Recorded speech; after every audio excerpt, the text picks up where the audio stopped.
Gracias por acompañarnos, como todas las noches, a liderar estas 2 horas con la realidad. Y ya llega el Loto con Desafío 2019, que seguramente va a tener muchos lotos para hablar de economía esta noche, ¿no? Sí, señor. Muy buenas noches, Gato. Sí. Bueno, ya te dejo. Metete de lleno. Chau. Un abrazo. Gracias. Los saludo a ustedes formalmente. Bienvenidos, programa número 10 de Desafío 2019, quinta temporada aquí en la pantalla de C5N. Uno de los temas centrales del programa de hoy va a ser el análisis de la primera elección importante de este 2019, que va a estar plagada de elecciones hasta llegar a la presidencial, que fue la elección para gobernador ayer en Neuquén, donde hubo 3 perdedores. Perdió el oficialismo, perdió el peronismo, el kirchnerismo, y perdieron los encuestadores. Vamos a estar analizando eso, que tiene repercusiones para adelante, más allá de los resultados propios sobre Neuquén, con una politóloga precisamente neuquina que está en Neuquén y con José Nathanson. Claudio Martínez nos va a contar, a mostrar cómo el peligro de una bomba de tiempo que implica el creciente endeudamiento que tienen las familias. Y ahora vamos a hablar un poco, bastante, de economía del país de Duhovne. Los invito.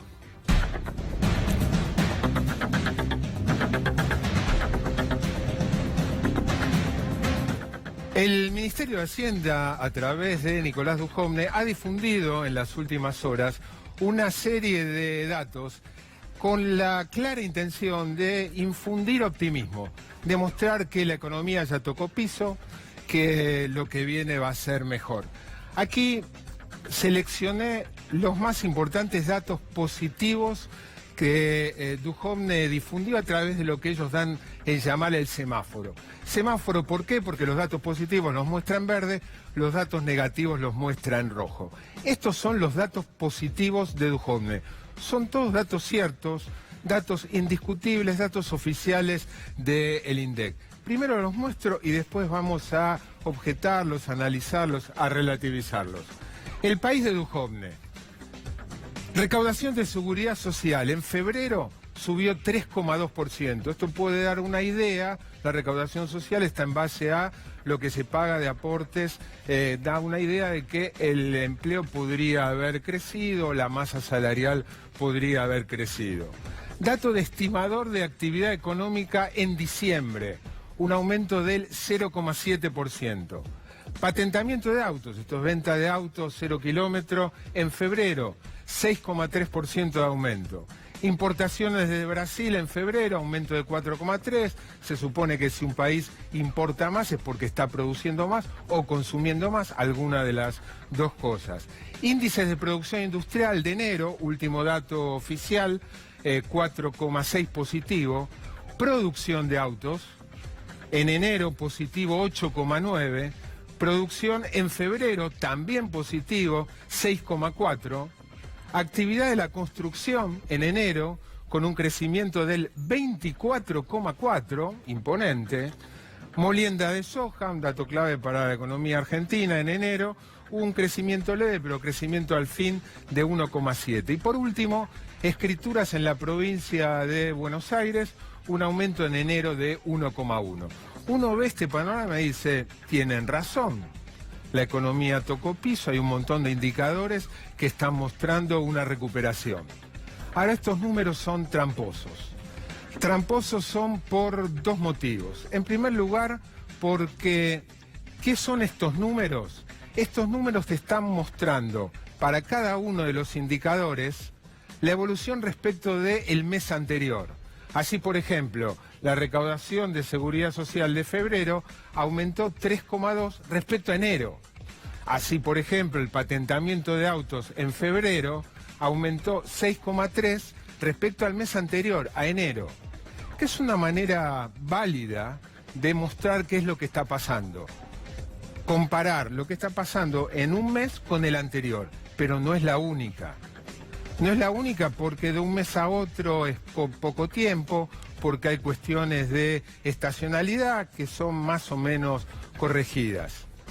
Hay otra manera que se usa mucho y que el ministro debería haber mostrado también, que es comparar la situación de cualquiera de estos indicadores con un año atrás. ¿Por qué? Y porque uno quiere saber cómo está respecto al mes pasado, pero también cómo está respecto a un año atrás. Si Duhovne quiere mostrar toda la fotografía, debería haber mostrado esto, está bien, pero también estos indicadores en comparación con un año atrás. Les voy a dar algunos ejemplos. Por ejemplo, antes, déjame la placa anterior. Vamos a la placa anterior.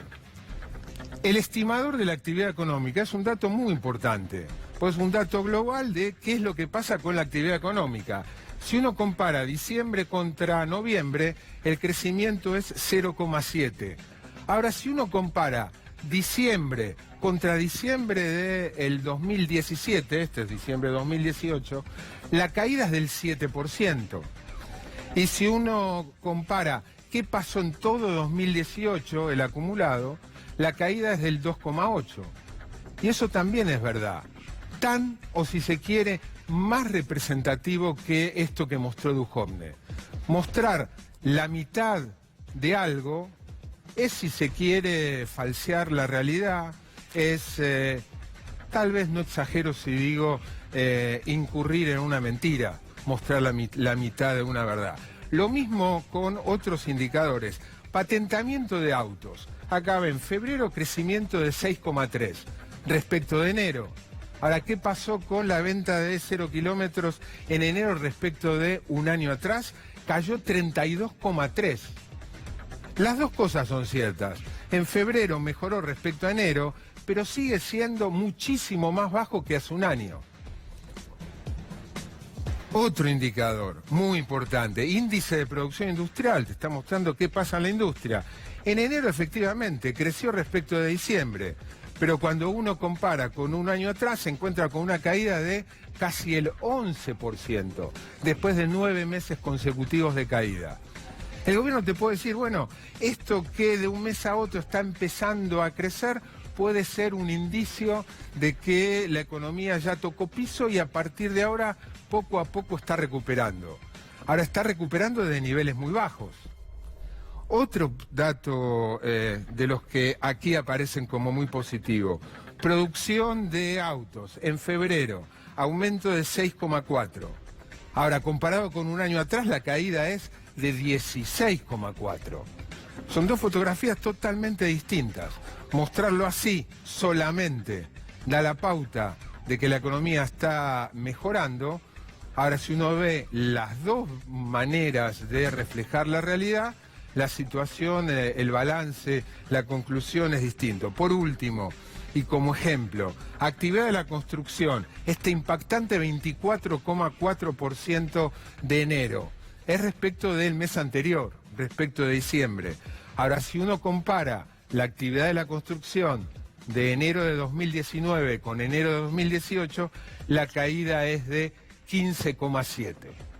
Eso es la primera falacia, la primera trampa de los números que dicen que Duhovne le mostró a Macri para convencerlo de que lo peor ya pasó, de que vamos por buen camino, etcétera, etcétera. Pero hay un segundo motivo por el cual esta manera de presentar los datos de la economía no muestran la realidad entera.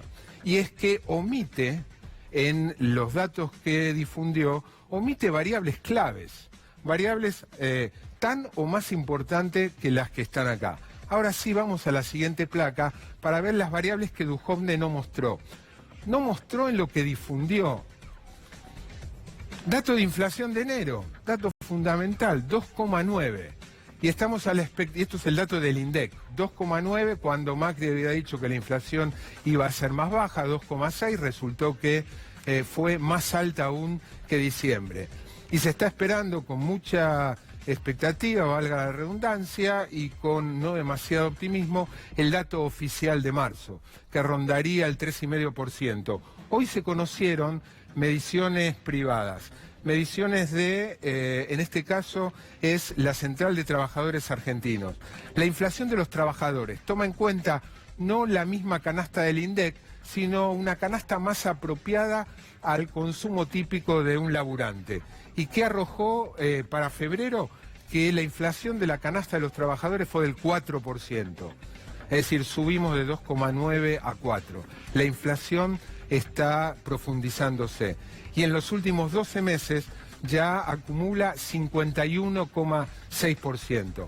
La misma CTA, el Instituto de la CTA, mide la inflación para los jubilados, que tiene una canasta un tanto distinta, porque, por ejemplo, hay más componente de medicamentos en la canasta de jubilados que en la canasta de un laburante. La inflación en febrero para los jubilados, según esta medición, fue de 4,6, acumulando 53,5. Este dato Duhovne no mostró en el semáforo, ¿no? Esa serie de números. Y no hace falta que justifique la importancia que tiene la inflación al momento de mostrar una radiografía de la realidad. Pero no fue lo único que omitió. Vamos a la siguiente placa. También omitió Duhovne datos de nada menos caída del salario real. Según nuevamente la CTA, y ahí también hay datos oficiales no muy distintos de estos, pero tomé estos porque se difundieron hoy, la caída del salario real respecto al comienzo del gobierno acumula un 15,2%. 15,2% de menos poder adquisitivo de los salarios registrados. Y la caída respecto de hace un año, 11,5%, el peor año de todos. Es decir, no mostró inflación, no mostró pérdida de poder adquisitivo y no mostró otras cosas más. Vamos a la siguiente placa. ¿Qué más no mostró Duhovne en su semáforo? Inversión. Hoy la Fundación Germán Abdala difundió sus mediciones de inversión. También, dato fundamental. La economía no va a crecer de manera sostenida si no invierte, si no aumenta su capacidad productiva. Bueno, en diciembre la inversión se derrumbó, comparado con un año atrás, 27,2%. Y en el año tiene también una caída muy fuerte. En el 2018 acumula un 7% de caída en la inversión. Otra variable fundamental, clave, decisiva de la posibilidad, el potencial que tiene un país para crecer. Y vamos a otra variable fundamental, que es el consumo. Hoy se conocieron también datos de consumo, la consultora Focus Market, que mide consumo masivo, alimentos, bebidas, artículos de tocador. Consumo masivo en febrero cae 11,3% respecto al mismo mes del año pasado y cae un 12% si se toma el bimestre. Es decir que la fotografía de Duhovne es limitada, es parcial, es tramposa, es falaz y, si ustedes quieren, es mentirosa. Y eso que hasta ahora el gobierno venía reconociendo todos los datos. Hay que decir que el INDEC muestra todo. El INDEC hasta ahora se está comportando de manera impecable. Por primera vez, de manera tan ostensible, desde el Ministerio de Hacienda hacen una operación de marketing para mostrar una realidad que tiene de verdad un pedacito. Pero otro pedacito, y me animaría a decir más grande, no está mostrado en esto de Duhovne. Vamos a ver ahora un pequeño clip sobre el presidente Macri, a quien el ministro Duhovne, que está de gira en Estados Unidos, tratando de seducir a inversores para uno de los pocos sectores que le va bien, que es el petrolero. Mauricio Macri. Y veníamos bien, pero de golpe pasaron cosas, porque también el mundo está volátil. Una vez que habíamos tomado envión, estábamos creciendo, nos topamos con una tormenta de frente. Estamos enfrentando una tormenta, pero hemos sabido arriar las velas y fortalecernos. Es importante entender que pueden variar los factores, así como varía el clima en la navegación. Pero el rumbo del barco está claro. Y después nos topamos con algo que tiene que ver con el cambio climático. Y siempre después de la tormenta sale el sol. El ajuste, que quede claro, es la transformación del Estado. Yo estoy en mi mejor momento. No está fácil la cosa. La gente tiene que caminar, que miren, que comparen precios. A que nada que vale deja de costar. Todo lo que cuesta es lo que vale. Lo peor ya pasó. Yo pienso que lo peor ya pasó. Yo creo que lo peor ya pasó. ¿Sí? Lo peor ya pasó.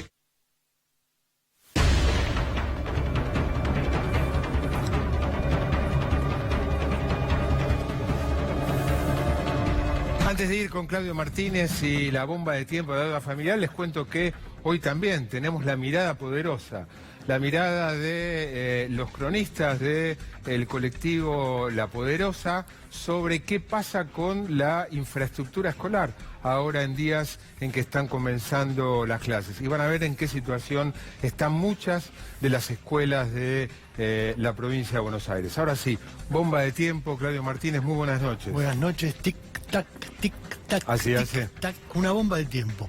Bueno, vos sabés que cuando hablamos de la pesada herencia o de la herencia que va a dejar el gobierno de Macri a sí mismo o a un opositor que gane las elecciones de octubre y el balotaje en noviembre, hablamos fundamentalmente de la deuda externa, una deuda que... La deuda del Estado. La deuda del Estado, una deuda que con privados y con el Fondo Monetario Internacional no deja de crecer desde el año 2016 y que condiciona fuertemente el margen de acción de cualquier gobierno que venga, Sin incluso duda. del propio Macri.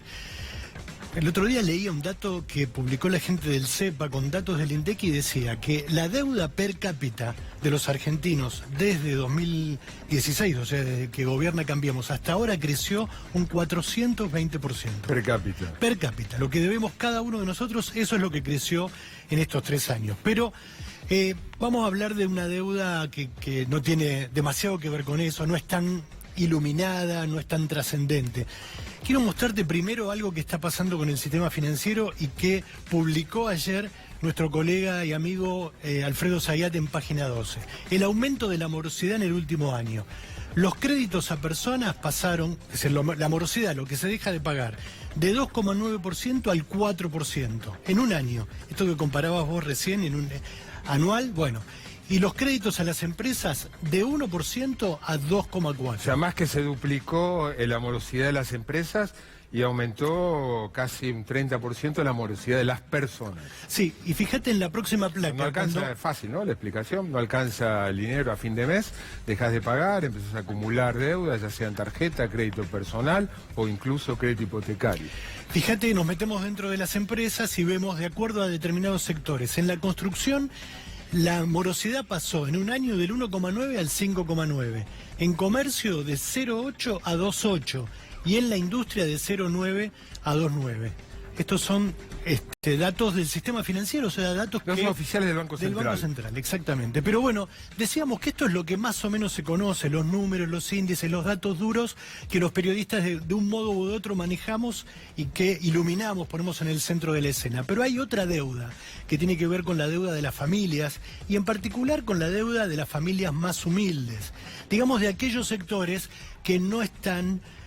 bancarizados, que no tienen la posibilidad de endeudarse con la tarjeta, que están fuera del sistema, etcétera, y que tienen que caer en las financieras del barrio, Las cuevas. las cuevas y en el peor de los casos en los narcos, algo que ¿En los narcos? en los narcos, algo que por ejemplo en la ciudad de Rosario y con el modelo de los monos ha crecido mucho. Lo he chequeado con colegas de la provincia de Santa Fe y me dicen, sí, es cierto.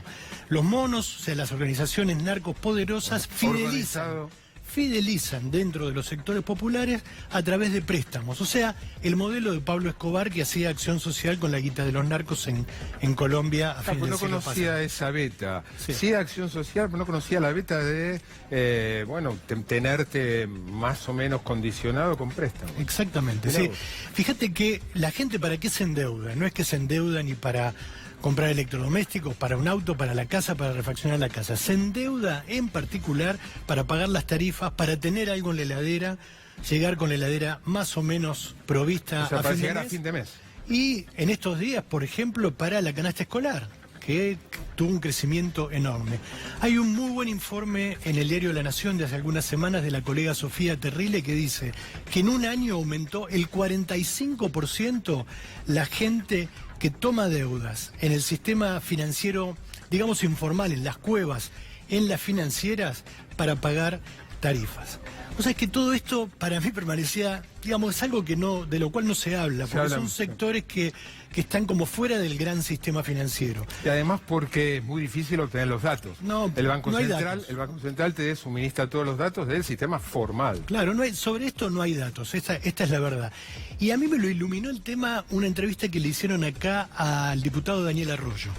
Daniel, que es un tipo que conoce muy bien los sectores sociales, fue viceministro de Desarrollo Social en los primeros gobiernos de Néstor Kirchner, contó en esta pantalla algo que me llamó la atención y ahí empecé a buscar un poco.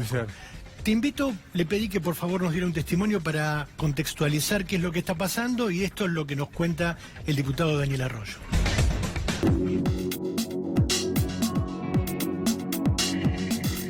El sobreendeudamiento de las familias es el principal problema social hoy de la Argentina.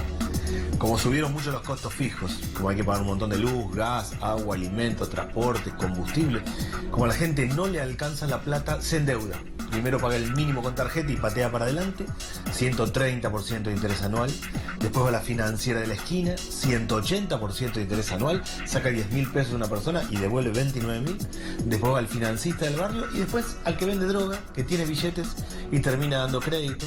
Hoy en el conurbano bonaerense hay un sistema de crédito diario. Alguien va y le da un crédito a una persona y va y le cobra todos los días una parte. Entre crédito y mafia hay una zona gris. Va todos los días a cobrarle directamente. Pero no solo el sobreendeudamiento es un problema de los sectores más pobres, no solo es un problema de los que hacen changas y están complicados, también es un problema del sector formal de la economía. El Banco Central acaba de marcar que la morosidad en el pago de tarjeta y la morosidad en el pago de créditos personales se duplicó casi.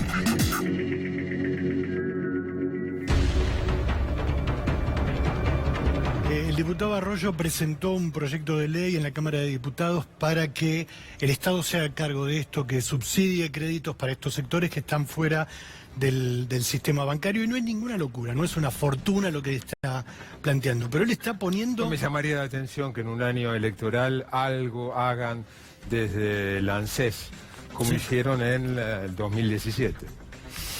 Fíjate que...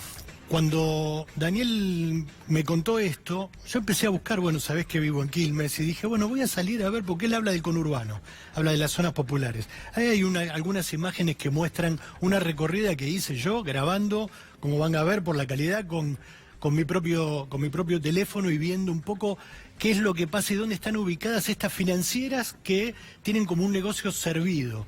O fíjate, bueno, este es el mapa de Quilmes. O sea que el mapa es mi recurso favorito. ¿Cómo te gusta? Mi recurso favorito. Te engolosinaste con Me el engolosiné con los mapas, estoy hecho un loco. Vos fíjate que acá está la estación de Quilmes. Esta es la estación de Quilmes. O sea, es el sector más popular del centro quilmeño. ¿Sí? En 200 metros a la redonda, ¿sí? Tenés... No importa los nombres de las empresas, están acá puestas por una cuestión de rigor periodístico, pero tenés 1, 2, 3, 4, 5, las 5 principales empresas financieras. No caminé más de 200 metros. No caminé más de 200 metros y encontré las 5. Dije, bueno, esto debe ser porque, nada, es acá en Quilmes. Dije, voy a buscar al azar otro lugar popular. Me fui a San Justo. Entonces, acá tenés el mapa de San Justo. Fíjate, por ahí está un poquito más extendido, hay una calle importante en el centro de San Justo, que es la cabecera del Partido de la Matanza, o sea, un sector muy popular. 2, 3, y tenés 4... las mismas 5 empresas que relevé en Quilmes también, en 200 o 300 metros no tenés que caminar mucho más. Pero además de esto, si vos vas a la estación de Constitución, a la estación de Retiro, a la estación de Once y a la estación de acá de Federico Lacroce de Chacarita, la vas a encontrar también. Encontrás también locales de estas mismas empresas. Vos fíjate, digo, bueno, a ver cómo operan, cómo trabajan. Entonces dije, bueno, a ver, me metí en las páginas, etcétera, y busqué, por ejemplo, lo que hay es un simulador. Los créditos muchas veces se dan online. Ahí tenemos marcado un simulador que está realmente bueno, Rodo, si lo tenés, para simular que estamos pidiendo un crédito. ¿De cuánto? Vamos a pedir un crédito de 10.000 pesos. ¿Lo tenés, Rodo, por ahí? Ahí viene el Bueno, simulador. ahí viene el llegando, simulador, está llegando, corriendo. atención. Está simulando que llega. Llega el simulador ahí está. ¿Ves? Esta es una de las empresas, SOS, Plata, qué sé yo. Vamos a pedir. Pedimos 10.000 pesos, no sé si se ve ahí, Perfectamente. en naranja, y dijimos que vamos a pedirlo en 3 cuotas. O sea, lo pagás en 3 meses. Pediste plata ahora, lo pagás en abril, mayo y junio. Fíjate cuánto pagás de cuota. 4.670 por mes. O sea que estás pagando cuánto, Marce. 12 y 2, 14.000, 40% directo. 40% directo. En 3 meses. En 3 meses. O sea, y si vos te fijás acá, porque esto lo tienen que publicar, fíjate lo que dice abajo. Cuota calculada para un perfil crediticio, tasa de interés nominal anual 120%, tasa de interés efectiva anual 174,40%. No sé si podés hacer un zoom, diré ahí abajo, 174%. Y lo que realmente hay que tomar en cuenta, y esto como consejo para cualquiera que pide un préstamo, es el costo financiero total, que están obligados. Aún estas empresas no del todo formal, y por supuesto los bancos, costo financiero total 307,49%. Eso, la palabra usura queda así de chiquitita, al lado de lo que significa pagar una tasa de interés del 307%, de mínima, porque puede llegar a un máximo, según las condiciones, de 542%. Recordemos, esto es tasa anual. Recordemos, veíamos una inflación que el año pasado cerró en 50, este año con mucho viento a favor va a estar en 35, bueno, te están cobrando ahí más de 10 veces de tasa de interés. Impresionante. Bueno, vos sabés que yo no soy economista, Emanuel y vos son los economistas del programa, los datos duros no me vuelven loco, yo cuando discutimos en la reunión de producción, esto es una intimidad, yo digo, bueno, quiero los datos blandos. ¿Cuáles son los datos blandos? Los datos que tienen color y textura humana, si se quiere, las personas. Lo están tratando los economistas así sutilmente de inhumanos, no con la sangre, todos Pero esos voy prejuicios que hay. a reconocer un error, porque uno tiene que también televisar sus fracasos. O sea, con Delfina Sebani, nuestra productora periodística, empezamos a buscar gente que pudiera contar en primera persona, porque era lo que valía. No fue posible, pero no es que no los encontramos y hablamos con ellos, pero no fue posible lograr que hablaran en televisión porque, ¿Miedo claro, por...? no es miedo, básicamente Vergüenza. es reconocer su frustración y su fracaso delante de una cámara ante cientos de miles de personas, con lo cual no fue sencillo encontrarlos sí, pero que quieran hablar, que quieran contar estos dramas, y dimos con varios, Es gente que está siendo humillada. O sea, cobrarle entre 300 y 570% de tasa de interés anual a alguien es humillarlo. ¿Y sabés a dónde va la gente? Porque tiene pocos lugares a donde ir. Va a los defensores del pueblo, en la provincia de Buenos Aires, en todos los municipios hay, porque llegan desesperados para ver qué es lo que pueden hacer. Entonces, bueno, hablamos con los defensores del pueblo, ellos mismos nos contaron cuál era esta situación y nos dieron contactos para que podamos hablar, y era imposible. Entonces le pedimos a 2 defensores del pueblo, al de la provincia de Buenos Aires, Guido Lorenzino, y a la defensora del pueblo de Escobar, Rocío Fernández, que ellos hicieran de intérpretes de lo que viven día a día. Esto es lo que nos dijeron.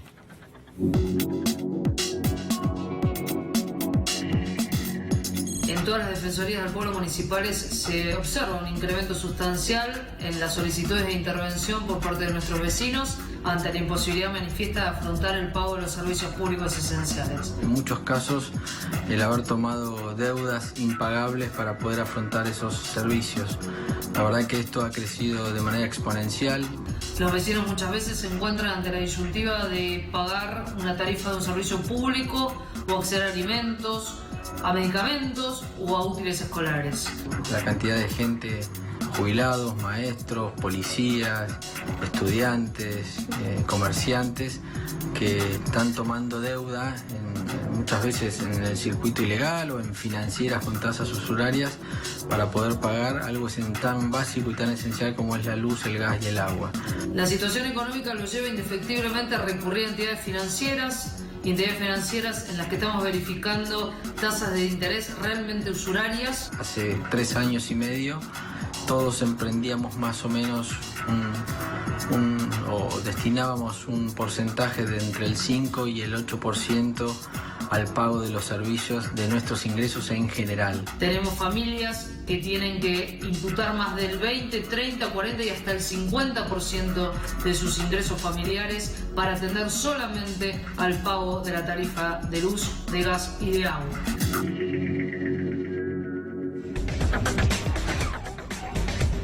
Vos sabés que paradójicamente esto que están sufriendo las familias, muchas, miles de familias, no se dan las grandes empresas.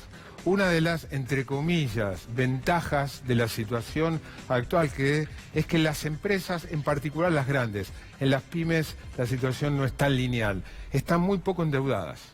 O sea, se cubrieron de espanto, se curaron de espanto, mejor dicho, y están muy poco endeudadas. No así esto que estamos viendo. Me voy al ritmo del tic-tac, tic-tac, tic-tac, tic-tac. Nosotros ahora nos vamos a ocupar de la primera elección importante del año. Tuvo lugar ayer en Neuquén. Vamos a analizar los resultados, vamos a ver quién ganó, vamos a ver quién perdió. Y vamos a analizarlo con José Nathanson, quien está aquí con nosotros en la mesa. Hola, José. ¿Qué tal, Marcelo? Buenas noches. Lo primero que los invito es a ver los resultados, para sacar una primer conclusión global y después ir al análisis fino. Ya tenemos en contacto una politóloga muy conocedora, a tal punto que está en Neuquén, es neuquina, vive allá, que se llama María Esperanza Cayullo, y tenemos aquí nuestro columnista José Nathanson. Presten atención a los resultados, comparando la elección de ayer a gobernador con la elección, la anterior, de 2015. ¿Qué se observa? Cambiemos pierde casi 5 puntos. De 20,90 que había obtenido el candidato de Cambiemos en el 2015 a 16,02. Casi 5 puntos de pérdida. El PJ de 31,20 pasa a 25,62. Pierde casi 5,6 puntos porcentuales de intención de voto. También pierde un poco el Movimiento Popular Neuquino, más allá de que le saca, como ustedes están viendo ahí, una diferencia de casi 14 puntos al segundo y más que duplicó al tercero. Es decir, primera conclusión, hay dos perdedores. Perdió el oficialismo a nivel nacional, y perdió el peronismo, que el candidato Río Seco representaba a la unidad del peronismo. Y hay, por supuesto, un tercer perdedor, porque todos llegamos al domingo habiendo consumido encuestas que marcaban que había paridad entre el candidato del Movimiento Popular Neuquino y el candidato del peronismo. Y eso demostró no ser así. Bueno, esto es el resultado global de los tres, el ganador y los tres perdedores. Saludo ahora a María Esperanza Cayullo, que tengo entendido estás en Neuquén. María Esperanza, gracias. Estoy en Neuquén, sí. Muy buenas noches. Buenas noches. Estoy en Neuquén y aquí 4 horas, así que va a ser interesante la entrevista. No entendí lo de las 4 horas. Durmió. No, porque dormiste desde ayer 4 horas. a la noche a full con la elección, así que siguiendo todo. Bueno, ¿estás de acuerdo con que perdió tanto el oficialismo, Cambiemos, como el peronismo la elección de ayer? Sí, correcto. Estoy totalmente de acuerdo en cuanto a los tres perdedores, que es el oficialismo nacional en Cambiemos, Unidad Ciudadana Frente Neuquino, kirchnerismo, como le quieras decir, y también las encuestadoras, porque realmente estábamos todos convencidos que había un escenario de mayor paridad. María Esperanza, algunos sostienen que la gran diferencia a favor del Movimiento Popular Neuquino encierra parte de voto útil de votantes de Cambiemos, que para que no gane, como las encuestas marcaban una paridad, para que no gane el candidato del PJ, en lugar de votar al candidato de Cambiemos, que era el que peor se perfilaba, votaron al candidato del Movimiento Popular Neuquino. ¿Compartís esa lectura? ¿Qué datos hay al respecto? Puede ser. Es muy difícil saber a posteriori cuáles fueron las... No, eso no se puede deducir de los datos electorales. O sea, qué había en la cabeza de la persona que decidió votar al Movimiento Popular Neuquino. Es posible que haya pasado eso, pero realmente, viendo los resultados, diciendo que los resultados dentro de todo son tan similares a los del 2015, yo me animaría a decir que ese voto castigo, si lo hubo, fue de 2, 3 puntos. O sea, no decisivo, no determinante. No lo creo, porque realmente los resultados fueron muy similares a los del 2015. Todos perdieron algunos puntos, el MPN perdió 2, el MPN y sus colectoras. Es cierto, Unidad Ciudadana perdió 5, esto es llamativo, sobre todo porque había un cálculo de que Unidad Ciudadana Frente Neuquino iba a poder sumar los votos que tuvieron cuando fueron por separado Río Seco y Darío Martínez en las legislativas del 2017, cuando cada uno sacó el 19%. Evidentemente, ese techo que se pensaba que estaba por 30 puntos o más, no existía en ese momento. Y también es llamativo que sacó 5 puntos menos Cambiemos, que había ganado con 25, casi 25%, perdón, 28% en el 2017. Pero uno nunca termina de saber bien si esto fue también lo que representa es la absoluta imposibilidad en Neuquén de extrapolar resultados de las elecciones legislativas, ¿no? Es decir, tanto Cambiemos como Unidad Ciudadana tenían un optimismo que estaba basado en gran medida en cómo les había ido en las legislativas del 2017, lo cual es erróneo, yo ya lo decía en ese momento, porque en Neuquén las elecciones legislativas, que son nacionales o más nacionalizadas, tienen una dinámica totalmente diferente a una cosa es votar diputado, senador para el Congreso Nacional, y otra muy distinta, en particular para los neuquinos, cuando tienen que votar su gobernador. Totalmente, y aparte la dinámica el hecho de que en Neuquén el MPN pierde, esto quiero ser muy clara, pierde regularmente en las legislativas. Perdió en el 85 con Alfonsín, perdió en el 97 con el Frepaso, perdió en el 2013, ganó con el kirchnerismo, perdió en el 2017. Esto es rutinario, es decir, los votantes neuquinos están muy acostumbrados, tienen una gimnasia de décadas de que cuando las elecciones diputados se votan diputados nacionales, nacionaliza el voto, y cuando las elecciones a gobernador, lo provincializa. Debe haber habido un elemento susto de sectores de Cambiemos. Claramente hay sectores de Cambiemos que retornaron en el voto al MPN, pero a mí me resulta muy difícil separar cuál fue el efecto de voto castigo al kirchnerismo y cuál fue simplemente el voto de decir, creo que este gobernador está gobernando más o menos bien, la situación está estable, se mantuvo el empleo, mantuvieron las paritarias del empleo público, y directamente votaron un apoyo a un gobierno que yo puedo pensar que de eso se tratan las elecciones, en donde se pone a consideración de la ciudadanía la reelección de un poder ejecutivo. Esperanza, ¿qué tal? Buenas noches, ¿cómo te va? Vos que trabajaste mucho el tema del MPN, que además sos neuquina y trabajás allá, das clases en la universidad allá. Hay 5 provincias en Argentina que desde el 83 hasta ahora son gobernadas por el mismo partido. 4 por el PJ y una que es Neuquén por el MPN. ¿Nos podés contar a los que no vivimos en Neuquén muy brevemente qué es el MPN? Qué buena pregunta, es uno de mis temas favoritos, ¿no? Justamente a mí me parece importante marcar esta diferencia. En otras provincias, en la mayoría de las otras provincias en donde gobierna el mismo partido, en general no solo es el mismo partido, sino que es prácticamente la misma persona, como el Infran del PJ en Formosa, o la alternancia entre los hermanos Rodríguez en San Luis.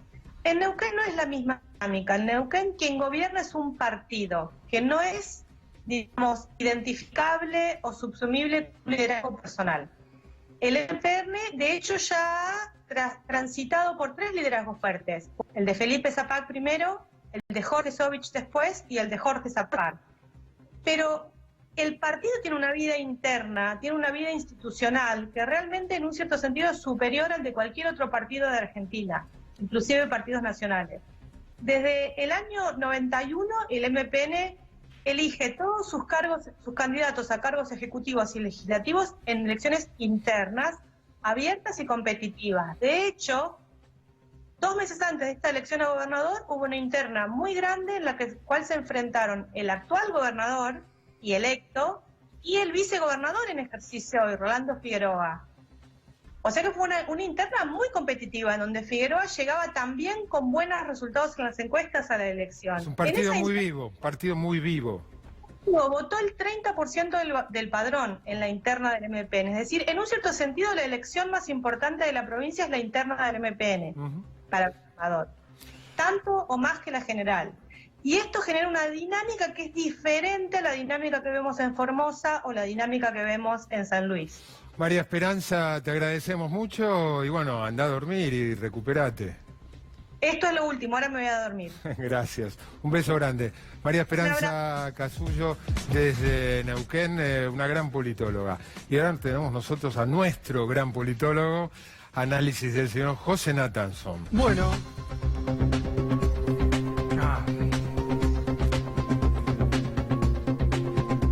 No se puede hablar de Neuquén sin hablar de Vaca Muerta. Efectivamente, Marcelo decía, bueno, por un lado, efectivamente, perdió el peronismo en Neuquén. Uno podría decir incluso perdió la hipótesis de unidad del peronismo, ¿no? Que es algo que, lo cual no quiere decir que no sea válido para otras provincias o para el ámbito nacional. Se suponía que el peronismo unido era imbatible, en Neuquén no es imbatible. En Neuquén lo único imbatible claramente es el MPN.